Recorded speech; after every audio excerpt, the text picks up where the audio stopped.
Welcome back to the embedTalk podcast, your companion for practical insights on engineering, tech, careers, and the mindset you need to grow.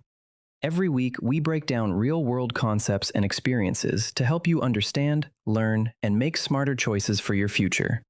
In today's episode, we're diving into an important topic, so let's transition into the main conversation, presented in a narrative format designed to help you connect with the ideas more clearly. Large language models, they've just completely redefined how we work, how we create. It feels like it happened overnight, almost. It really does. Less than 3 years, maybe? From like a niche tech thing to something that's reshaping entire economies, the Yeah. speed is just staggering. Absolutely staggering. And we've sort of gotten used to these little steps, right? GPT-4 was a bit better at reasoning, fewer weird mistakes. Exactly, incremental improvements.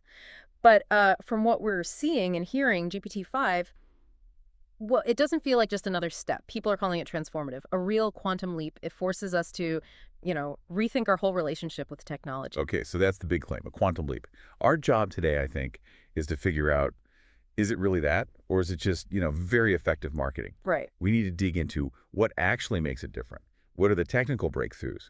And, crucially, what's the immediate impact on jobs, industries, our daily lives, plus the risks. We have to talk about the risks. For sure. And if you boil it all down, the core idea seems to be this.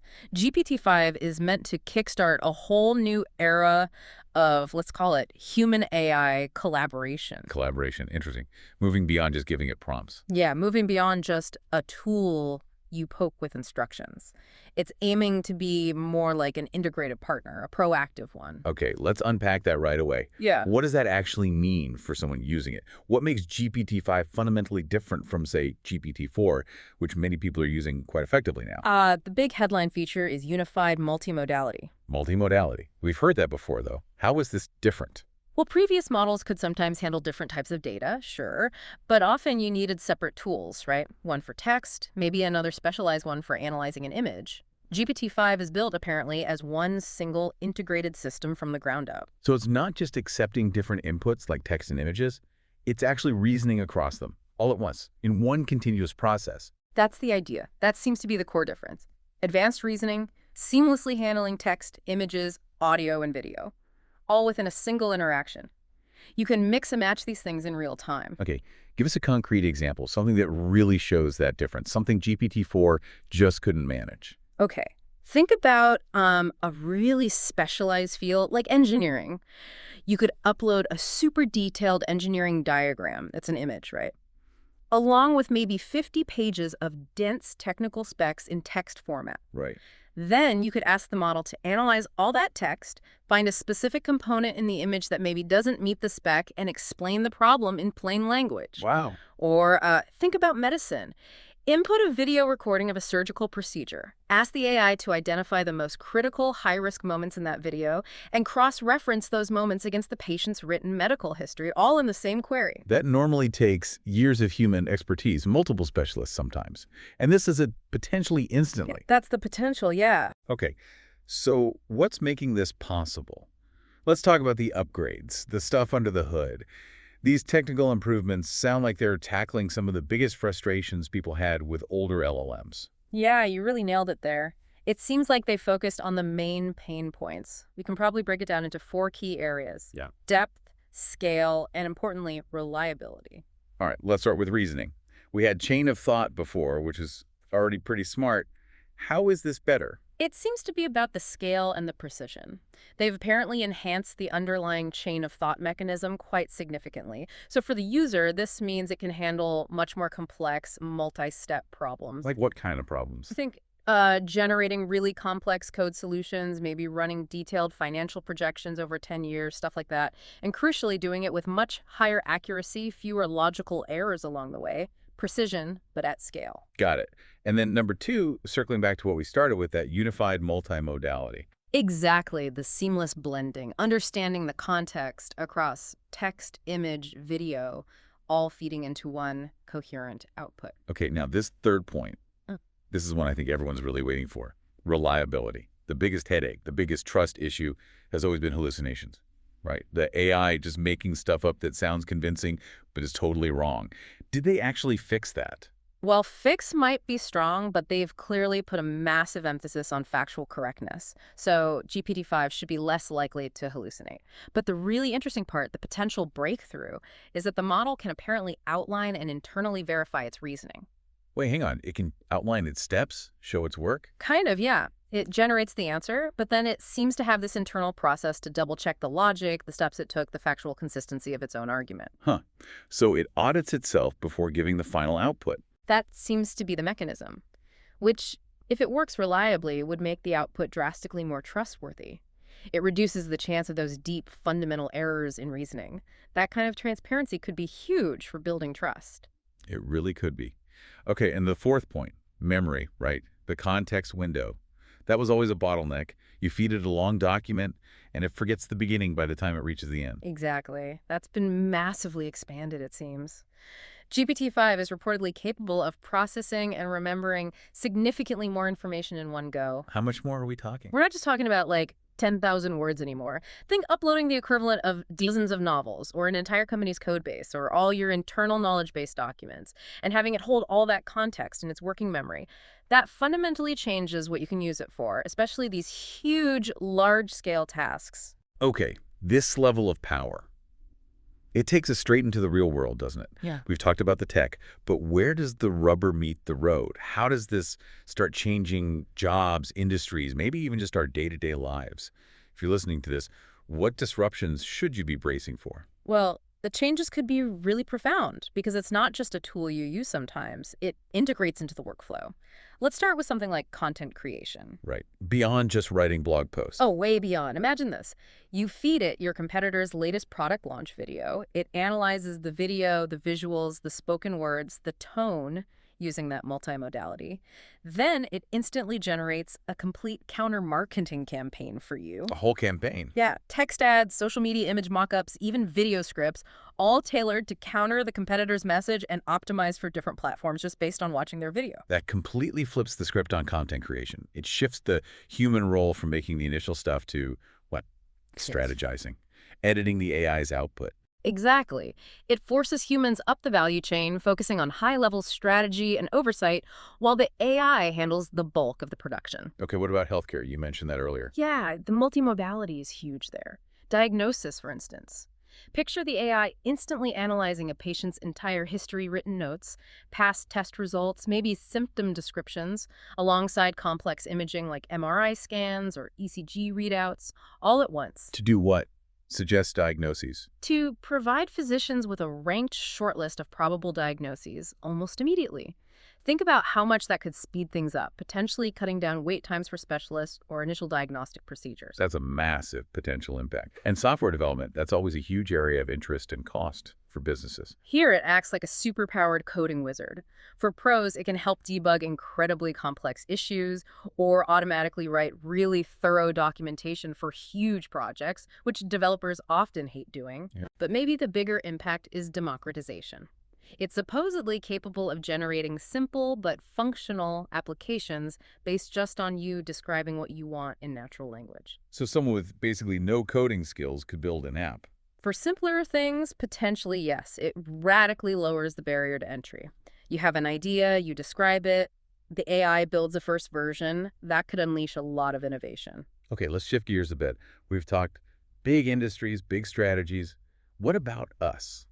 Our personal lives, our phones, our smart speakers, the tech we interact with every day. Yeah, the change there is about moving beyond the kind of clunky command-response interactions we've sort of put up with. Think about personal assistants. Siri, Alexa, Google Assistant. Exactly. Powered by something like GPT-5, they could handle truly complex, multi-step tasks just through natural conversation. They'd have full context. Meaning I don't have to break everything down into 5 separate explicit commands. Precisely. You could just say something like, okay, book me a trip to see my family in New York next month. Maximize my time there, minimize layovers in Chicago, make sure it doesn't clash with my existing calendar appointments, and try to keep it under this budget. And it would just figure it all out. Handle the flight search, the calendar checks, the price comparisons, the booking, like a real human assistant would. A proper digital executive assistant in your pocket. Okay, that's compelling. And the smart home. Hmm. That always felt like it promised more than it delivered. Hmm. Still feels like I'm just shouting commands. That could finally become truly intuitive. GPT-5 integrated into your home system wouldn't necessarily need explicit commands. It would understand context. How so? You could just say something natural, like, hey, my friends are coming over for dinner in about 20 minutes. Can you set the mood? And it knows what set the mood means. Based on the context, dinner party, time of day, maybe your past preferences, it could intuitively adjust the lights, change the temperature, put on some appropriate music, maybe even close the blinds. No need to spell out every single step. It just understands. This level of power, this deep integration, it inevitably brings us to the risks. The ethical side, we have to talk about the potential downsides here. Absolutely. It's definitely a double-edged sword. The most immediate and maybe most discussed concern is job loss. Right. If AI can write campaigns, analyze medical data, code apps. Then the automation of tasks in content creation, customer service, data analysis, even some programming becomes much more feasible. That will inevitably lead to job displacement in certain areas. There's no sugarcoating that. So what's the response? Society, companies, individuals, we have to be proactive. It means a huge emphasis on retraining and upskilling, shifting the human workforce towards roles that AI can't do easily. AI oversight, strategic planning, creative direction, roles requiring deep empathy and human connection. Okay, job displacement is one thing. What about deliberate misuse? AI abuse. That's where it gets potentially scary. This level of sophistication means creating incredibly realistic deepfakes, audio, video. It means generating highly believable misinformation campaigns at massive scale. Or even just really, really convincing phishing scams. Exactly.